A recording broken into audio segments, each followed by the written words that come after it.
नमस्कार शेतकरी मित्रांनो. नमस्कार. मी लोटोपड कंपनीचा सेल्स ऑफिसर ऋषिकेश गोंगे. मी आज काशीनाथ मामा यांच्या शेतात येले. त्यांचा हळदीचा प्लॉट बघून घ्या कसं झाला ते. त्यांच्या हळदीच्या प्लॉटवर मी पूर्ण व्हिडिओ दाखवायचा. हळद दाखवा पूर्ण. पूर्ण हळद दाखवा. हां. त्यांच्या हळदीच्या हळदीच्या प्लॉटवर मी आपल्या कंपनीची ट्रीटमेंट दिली. तर मामाचा अनुभव विचारायचा. मामा तुम्हाला कसा फरक पडला मी शेतकरी काशीनाथ दत्तात्रय चन्ने. माझे शेत टाकळवाडा इथं आहे, राहणार वसमत. ओके. या लोटोबस कंपनीचा लोटोपड कंपनी. लोटोबट कंपनीचं मी औषध वापरल्यानं मला रिझल्ट चांगल्या प्रकारे आलाय. मी 10 दिवसाखाली त्याची फवारणी ड्रिचिंग केली आणि व्यवस्थित मला वाटलं हे औषध.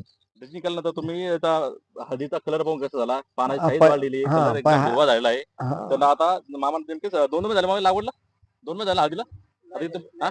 2 झाले अजून आहे ना? आता इथं पुढे मामाच्याला फुटव्याचं काम करायचं आपल्याला. फुटवे फुटले पाहिजे जास्त असतं. आता हिरवी पडीत मामाची पूर्ण हळद हिरवीगार हिरवी झाली, झाली. व्यवस्थित वाटत तुम्ही आहे. पाहू शकता आहे सर. हा. मी आपल्या कंपनीत त्यांना हायपी दिलं. हायपी हे 15